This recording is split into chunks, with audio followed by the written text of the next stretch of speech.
Good morning বন্ধুরা, আশা করি সবাই ভালো আছো। আমিও ভালো আছি। সকাল সকাল বেরিয়ে পড়েছি আজকে, যেহেতু আমার অ্যাপয়েন্টমেন্ট ছিল ডাক্তার দেখানো। তো এর আগে থেকেই আমরা যেদিন দেখাই 1 মাস হলে আমরা কন্ট্যাক্ট করা শুরু করে দিই ডক্টরের সঙ্গে। হোয়াটসঅ্যাপে পিন করলে ওনারা ডেট দিয়ে দেয় কোন ডেটে যেতে হবে। তো ভোর হসপিটালে চলে এসেছি। এখানটা দেখুন, সকালবেলায় আসাটা বেটার মনে করি। ফার্স্ট মর্নিংয়েই ডাকে সবাই, 9টা থেকে 9:30-র মধ্যে দিয়ে ডাকে, নাহলে সেকেন্ড আওয়ার্স দুটোর পর। ফার্স্ট মর্নিংয়ে আমার মনে হয় ভালো সুবিধা, কাজকর্ম সারা যায়। তো আসার পরে দেখুন এখন ফাঁকা, অনেকটা রোদ উঠেও গেছে। এখন ভীষণ গরমের জন্য আরও মানুষ হাঁসফাঁস করে। তো সকালবেলার অ্যাপয়েন্টমেন্টটাই বেটার মনে হয় ডক্টর দেখানোর জন্য। তো আসার পরে এখানটায় যে দেখছি সবাই বসে আছে দেখুন, আর ট্রিটমেন্টের পরে বেরিয়ে পড়েছি দেখুন।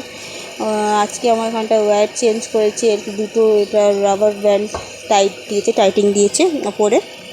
আর 4টে দাঁতে যে গ্যাপ ফিলিং ছিল ওইটাকে আবার টাইট দিয়েছে, যাতে গ্যাপটা যেটা হয়ে যাচ্ছিলো আস্তে আস্তে, ফিলটাকে আবার পুরোটা ফিল করার জন্য ওটা দেওয়া হয়েছে। তো এখন বাড়ি ফিরে যাব।